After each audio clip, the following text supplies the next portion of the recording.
Dinas Perumahan Kawasan Pemukiman Lingkungan Hidup dan Pertanahan Kabupaten Bovendigul menggelar sosialisasi tentang keterlibatan masyarakat hukum adat dalam proses persetujuan lingkungan hidup atau AMDAL. Presiden Republik Indonesia Prabowo Subianto secara resmi meluncurkan Koperasi Desa Kelurahan Merah Putih secara serentak di seluruh Indonesia dengan jumlah mencapai 80.000 koperasi. Halo, selamat pagi Bapak, Mama, dan saudara dong semua. Senang sekali saya Romana Agnesya Bermase dapat kembali menjumpai Anda dalam tayangan Infodigul edisi hari ini, Jumat 25 Juli 2025. Itulah dua topik berita tadi yang akan kami sajikan bersama berita lainnya. Inilah Infodigul selengkapnya.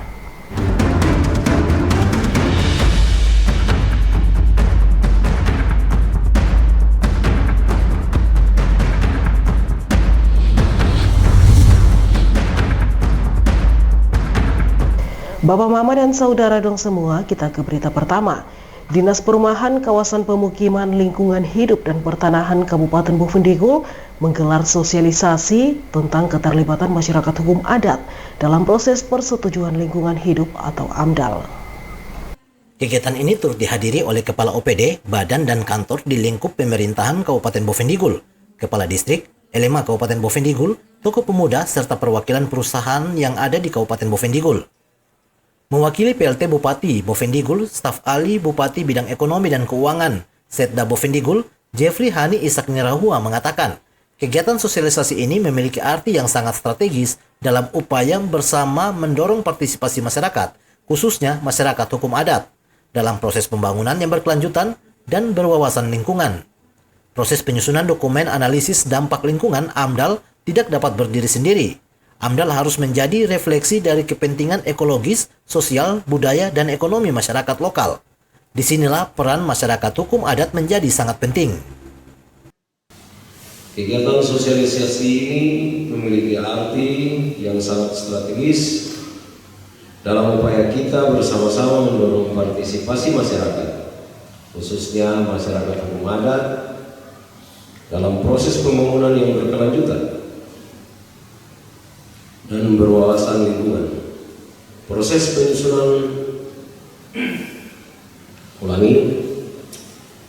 penyusunan dokumen analisis dampak lingkungan tidak dapat berdiri sendiri. AMDAL harus menjadi refleksi dari kepentingan ekologis, sosial, budaya, dan ekonomi masyarakat lokal. Disinilah peran masyarakat hukum adat menjadi sangat penting. Jeffrey juga mengapresiasi setinggi-tingginya kepada semua pihak yang telah berkontribusi dalam terlaksananya kegiatan ini, terutama kepada panitia penyelenggara, narasumber, perwakilan instansi pemerintah, tokoh masyarakat, tokoh adat, tokoh agama, serta seluruh peserta yang hadir. Sementara itu, dalam membacakan laporan Ketua Panitia, Kepala Bidang Lingkungan Hidup Dinas Perumahan, Kawasan Pemukiman, dan Lingkungan Hidup, DPKP LHP, Deborah Ita mengatakan, sebagai bentuk kepedulian komitmen dari pemerintah Kabupaten Bovendigul dalam upaya memperluas informasi dan peningkatan pemahaman, pengetahuan kepada masyarakat hukum adat dan pemilik hak ulayat tentang perlibatan masyarakat dalam proses AMDAL. Maka Dinas Pemahaman Kawasan Pemukiman Lingkungan Hidup dan Pertanahan Kabupaten Bovendigul berkewajiban untuk melakukan sosialisasi tentang keterlibatan masyarakat hukum adat dalam proses persetujuan lingkungan hidup atau AMDAL. Melalui sosialisasi ini, diharapkan seluruh pihak dapat membangun pemahaman sebagai bentuk kepedulian komitmen dari pemerintah Kabupaten Bovendigul dalam upaya memperluas informasi dan peningkatan pemahaman, pengetahuan kepada masyarakat hukum adat dan pemilik hak ulayat tentang perlibatan masyarakat dalam proses AMDAL. Maka Dinas Perumahan Kawasan Pemukiman Lingkungan Hidup dan Pertanahan Kabupaten Bovendigul berkewajiban untuk melakukan sosialisasi tentang keterlibatan masyarakat hukum adat dalam proses persetujuan lingkungan hidup atau AMDAL. Semoga dengan adanya kegiatan sosialisasi ini dapat memberikan feedback positif kepada setiap pelaksanaan kegiatan atau usaha oleh pemrakarsa atau investor, masyarakat hukum adat, pemerintah dalam meminimalisir terjadinya konflik pengelolaan sumber daya alam dengan masyarakat.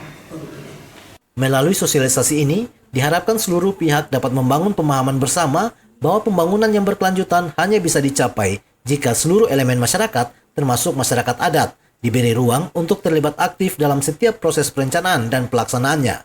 Tim Liputan, Digul TV, Dedi melaporkan. Bapak Mama dan Saudara dong semua, pemerintah Indonesia melalui peraturan pemerintah nomor 22 tahun 2021 tentang penyelenggaraan, perlindungan dan pengelolaan lingkungan hidup semakin menegaskan pentingnya melibatkan masyarakat dalam proses penyusunan analisis mengenai dampak lingkungan atau AMDAL. Aturan ini dirancang untuk meningkatkan transparansi, akuntabilitas, dan partisipasi publik dalam pembangunan berkelanjutan dan pelibatan masyarakat bukan sekedar formalitas, melainkan bagian dari prinsip demokrasi lingkungan. Staf ahli Bupati Bidang Ekonomi dan Keuangan Setda Bovendigul, Jeffrey Hani Ishak Nirahua mengatakan, Peraturan Pemerintah Nomor 22 Tahun 2021 mengenai pentingnya pelibatan masyarakat dalam proses penyusunan AMDAL. Bahkan masyarakat hukum adat diberi ruang untuk menyampaikan pendapat, masukan, dan keberatannya terhadap rencana kegiatan yang akan berdampak terhadap lingkungan dan kehidupan mereka. Peraturan Pemerintah Nomor 22 Tahun 2021 mengenai pentingnya keterlibatan masyarakat dalam proses penyusunan AMDAL, bahkan masyarakat hukum adat diberi ruang untuk menyampaikan pendapat, masukan, dan keberatannya terhadap rencana kegiatan yang akan berdampak terhadap lingkungan dan kehidupan mereka. Jeffrey juga menekankan pentingnya kegiatan sosialisasi yang dilakukan ini sebagai sarana edukasi dan peningkatan pemahaman semua pihak terkait hak dan kewajiban dalam proses AMDAL. Pemerintah berharap dengan adanya keterlibatan masyarakat yang lebih luas, proses pembangunan dapat berjalan selaras dengan prinsip yang berkelanjutan dan keadilan sosial. Tim Liputan Digul TV, Dedi melaporkan. Bapak, Mama, dan Saudara dong semua, jangan kemana-mana. Sesaat lagi Info Digul akan kembali. Tetaplah bersama kami.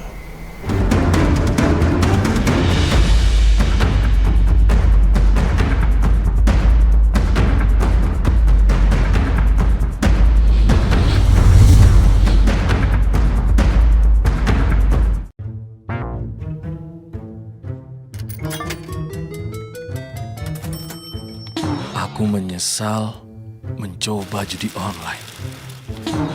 Waktu belajarku terbuang,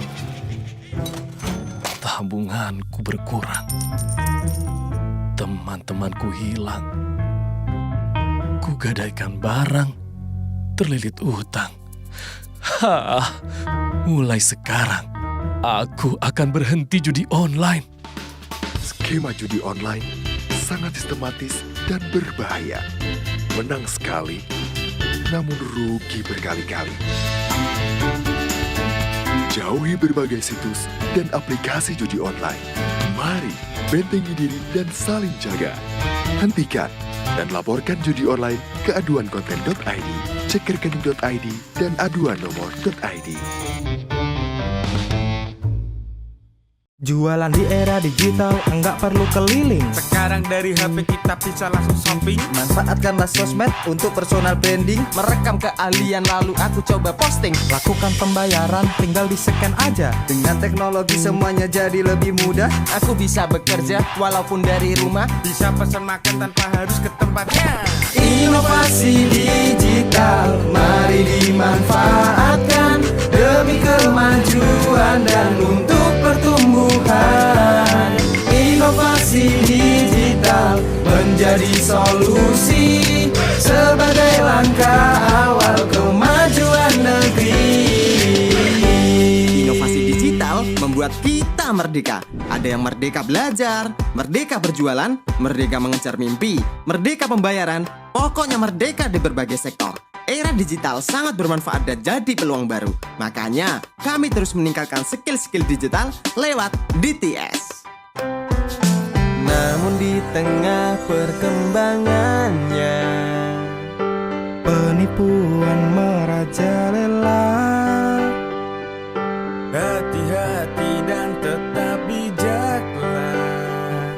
berdigital tetap beretika.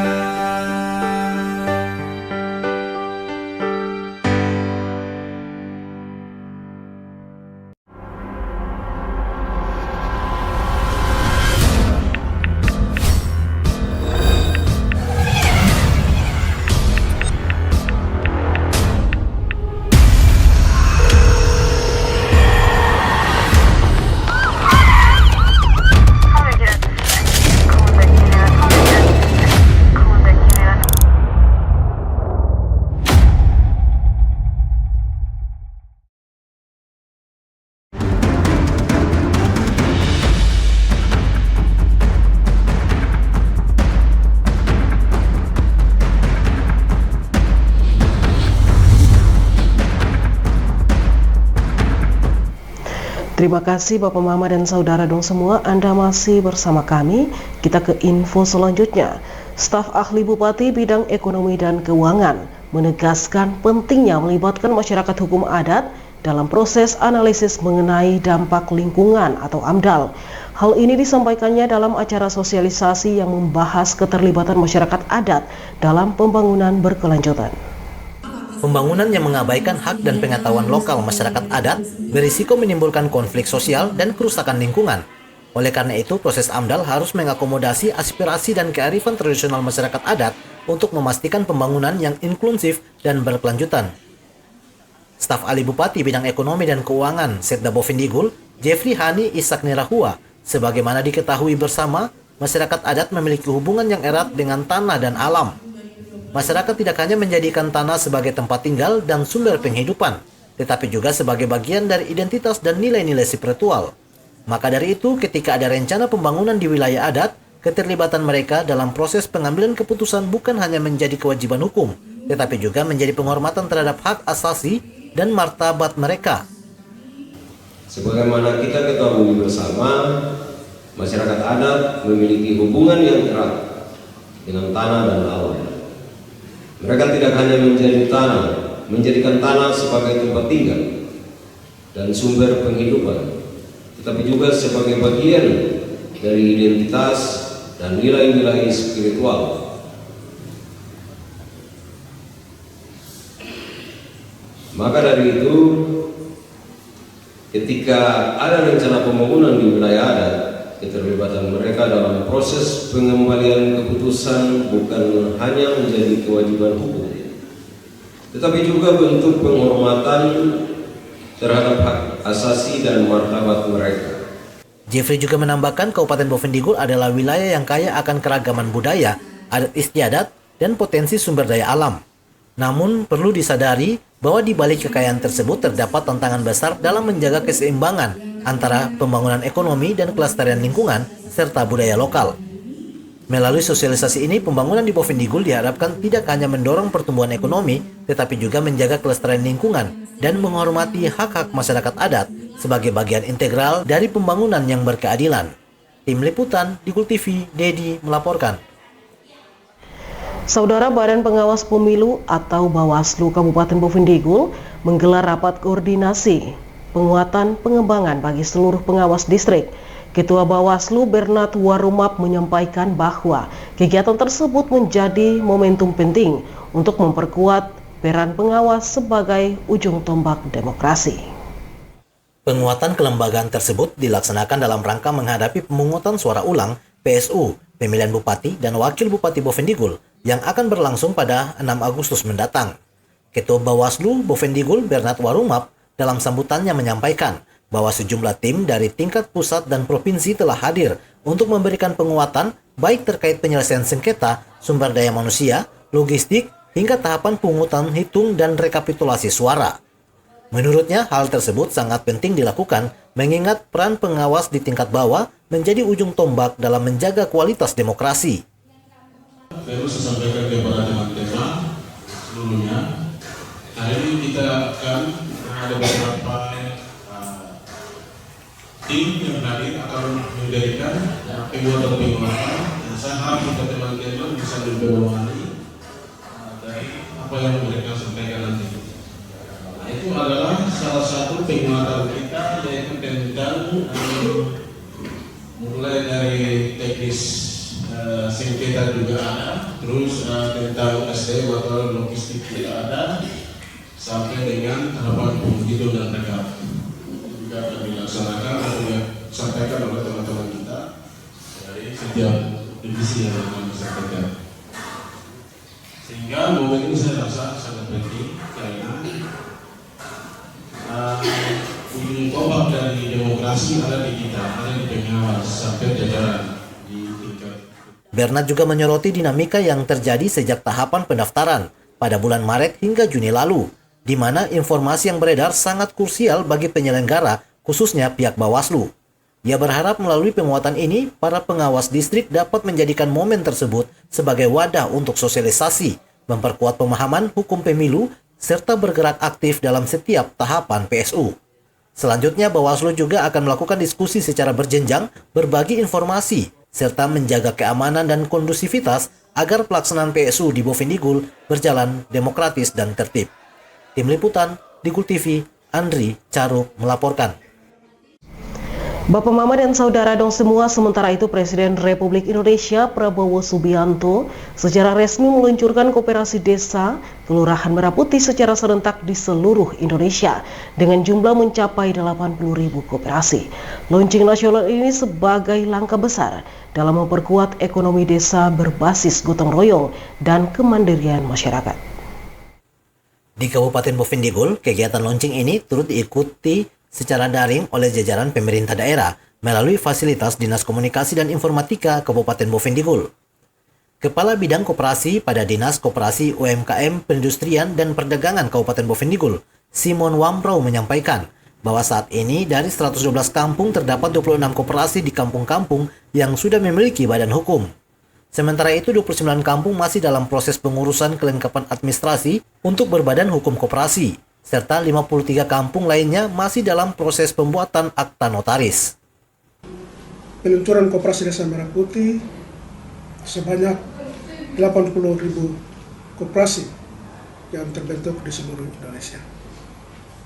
Dan khusus kita di Kabupaten Bovendigul, dari 112 kampung yang telah berbadan hukum sebanyak 26 kampung, dan yang sementara proses ke badan hukum sebanyak 29.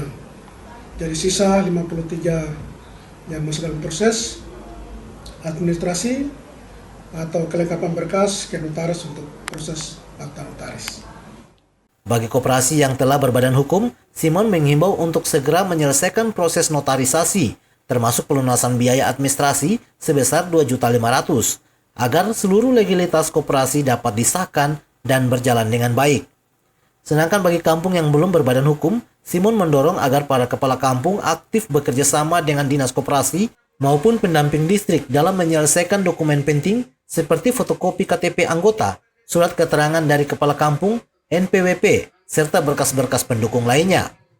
Beberapa kampung masih terkendala pada kelengkapan KTP dan surat keterangan kepala kampung yang merupakan syarat penting dalam pembentukan koperasi.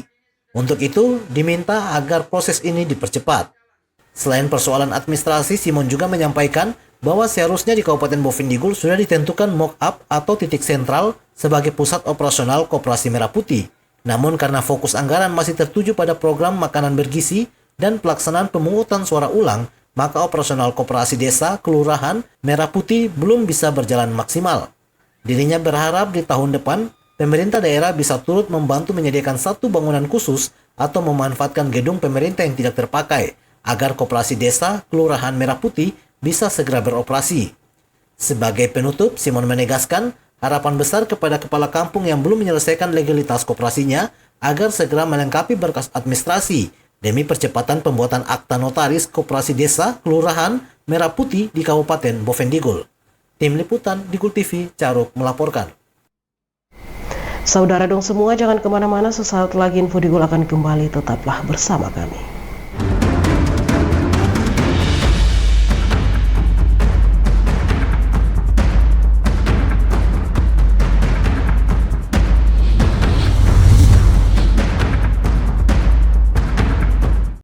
Jualan di era digital, enggak perlu keliling. Sekarang dari HP kita bisa langsung shopping. Manfaatkanlah sosmed untuk personal branding. Merekam keahlian lalu aku coba posting. Lakukan pembayaran, tinggal di-scan aja. Dengan teknologi semuanya jadi lebih mudah.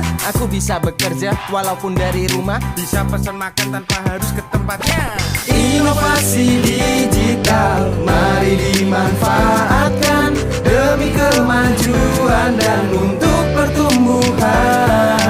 Inovasi digital menjadi solusi sebagai langkah awal kemajuan negeri.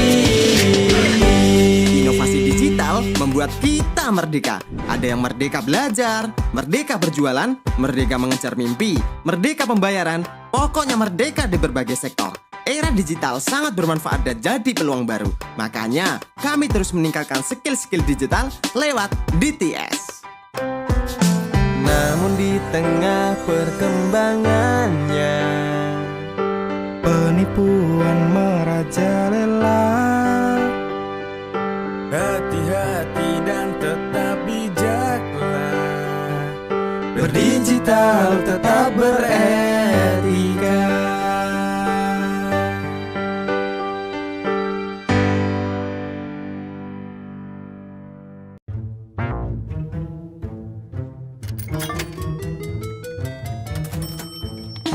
Aku menyesal mencoba judi online. Waktu belajarku terbuang, tabunganku berkurang, teman-temanku hilang, kugadaikan barang, terlilit utang. Mulai sekarang, aku akan berhenti judi online. Skema judi online sangat sistematis dan berbahaya. Menang sekali, namun rugi berkali-kali. Jauhi berbagai situs dan aplikasi judi online. Mari bentengi diri dan saling jaga. Hentikan dan laporkan judi online ke aduankonten.id, cek rekening.id, dan aduan nomor.id.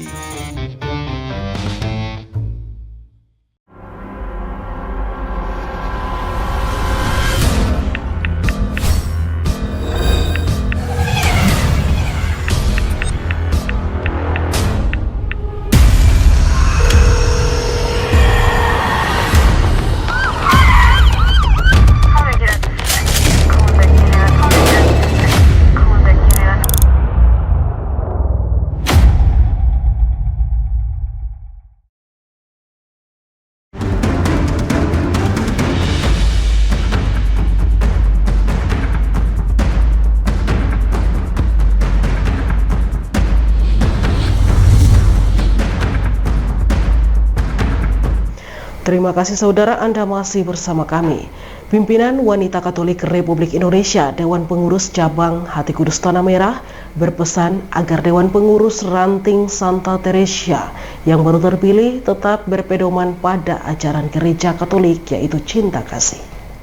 Pimpinan Wanita Katolik Republik Indonesia Dewan Pengurus Cabang Hati Kudus Tanah Merah, Anneke Febiana, mengucapkan banyak terima kasih atas dukungan dan kerjasama dari semua anggota sehingga dapat melantik Dewan Pengurus Ranting Santa Teresia periode 2025-2028. Lanjut, dirinya menyebutkan bahwa banyak kekurangan yang dimiliki, namun hal itu tidak mematahkan semangat dalam melakukan tugas dan tanggung jawab. Sebagai wanita Katolik, dirinya berharap hal itu dapat menjadi kekuatan serta motivasi ke depan bagi pengurus lainnya. Baik, pertama-tama saya menyampaikan banyak terima kasih atas kerjasama, dukungan, dan kebersamaan kita semua, wanita hebat, sehingga kegiatan pelantikan pengurus Ranting 1 Santa Teresia dapat berjalan sebagaimana yang kita harapkan bersama-sama. Memang ada banyak kekurangan, ada banyak hal yang perlu kita perbaiki. Tapi intinya di sini bahwa kita telah melakukan yang terbaik untuk hari ini. Dan semoga ini menjadi motivasi, menjadi kekuatan untuk kita melangkah lebih maju selangkah untuk masa depan Wanita Katolik Republik Indonesia, khususnya DPC Hati Kudus Tanah Merah, dan lebih khusus Ranting 1 Santa Teresia.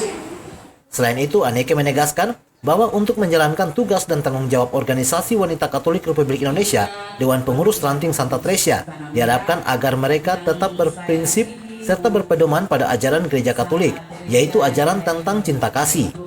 Hal itu dimaksudkan agar kedepannya mereka dapat berjalan bersama, bekerja sama, dapat merangkul, menuntun, rendah hati, demi kemajuan bersama di dalam Organisasi Katolik Republik Indonesia, Dewan Pengurus Ranting Santa Teresia. Tim Liputan, Digul TV, Herman melaporkan. Saudara dong semua, selain program Aceh Besti yang telah membantu pengembangan usaha mikro, kecil dan menengah, UMKM para mama-mama Papua di Kampung Arimbet, Persit Kartika Chandra Kirana cabang 43 Yonif 803 PD17 Cendrawasih kini menghadirkan inisiatif baru bertajuk Besti Pintar, sebuah program pembelajaran bagi anak-anak di daerah tersebut. Program Besti Pintar dirancang untuk meningkatkan kualitas pendidikan anak-anak di Kampung Arimbet melalui bimbingan belajar, penyediaan buku dan alat tulis, serta pendampingan kreatif. Kegiatan ini diharapkan dapat memotivasi anak-anak untuk lebih giat belajar dan mengejar cita-cita. Ketua Persit KCK Cabang 43 Yonif 803, Nyonya Widya Ningrum menjelaskan bahwa program ini diibaratkan seperti les-lesan yang diadakan setiap sore dengan sistem pengelompokan belajar. Kalau Aceh Besti untuk mama-mama, maka Besti Pintar ini dibuat khusus untuk anak-anak. Dan kelompok belajar dibagi dengan nama-nama jenjang akademik agar lebih menyenangkan dan memotivasi anak-anak. Di mana anak usia 4-7 tahun disebut kelompok sarjana. Anak setingkat kelas 2 sampai kelas 3 SD disebut magister. Kelas 6 SD disebut kelompok doktor, dan yang SMP disebut profesor. Oh iya, itu seperti les-lesan seperti itulah Pak gitu. Les-lesan kita buat untuk anak-anak. Kalau tadi UMKM untuk macam-macam, kalau untuk Besti Pintar ini untuk anak-anak ini setiap sore kita buat pembelajaran di sini. Dengan sistem kelompok begitu ya, dari mulai anak-anak usia dari 4 tahun sampai 7 tahun gitu, ada kelompok sarjana, ada kelompok magister untuk kelas ya seperti kelas 2 sampai kelas 3 SD gitu, ada kelompok doktor kelas 6 dan profesor yang SMP. Itu setiap hari kami ajarin, tapi sebelum kami pembelajaran les-lesan seperti membaca, menulis dan berhitung itu kami ajarkan juga kebersihan, mulai dari mandi gitu kan, gosok gigi, terus setiap sore Persit bersama anggota Yonif 803 memberikan materi pembelajaran secara bergiliran. Tak hanya pelajaran sekolah, anak-anak juga diajak memahami pentingnya kebersihan diri. Nyonya Widya juga menambahkan, dalam kunjungan Menteri Pertahanan RI Batalion, Besti Pintar turut mendapatkan perhatian Bapak Menhan, yaitu mendapat bantuan untuk tambahan gizi seperti makanan sehat dari Bapak Pangdam dan Ibu Pangdam dibantu susu. Ia menjelaskan bahwa untuk anak-anak Besti Pintar ini, selain belajar, anak-anak juga mendapat makanan bergizi sebelum pembelajaran dimulai. Kami juga alhamdulillah dibantu dari Menhan kemarin untuk penambahan gizi gitu. Jadi ada makan gitu. Terus kami juga dibantu dari Kodam, dari Bapak Pangdam dan Ibu Pangdam, minum susu. Jadi untuk anak-anak Besti Pintar ini selain les-les untuk belajar, tapi kita untuk bersihan dan kita untuk makanan bergizi juga seperti itu. Ia juga menegaskan bahwa program ini sudah berjalan selama kurang lebih 2 bulan. Dengan pengajar utama berasal dari anggota Persit yang tergabung dalam Persidiu serta dibantu oleh personil Yonif 803. Dengan kombinasi pendidikan, kebersihan, dan pemenuhan gizi, Besti Pintar diharapkan menjadi fondasi kuat bagi anak-anak Kampung Arimbet dalam menggapai masa depan yang lebih cerah. Tim Liputan, Digul TV, Dedi melaporkan. Bapak, Mama, dan Saudara dong semua, dengan berakhirnya informasi tadi sekaligus mengakhiri perjumpaan kita dalam Info Digul pagi ini. Terima kasih atas kebersamaan Anda dan terimalah salam persaudaraan kita. Nuk bagen, nuk bagen. Saya ada karena kamu ada karena saya ada. Saya Romana Agnesya Bermase mewakili seluruh kerabat redaksi yang bertugas mohon pamit undur diri. Selamat pagi dan sampai jumpa.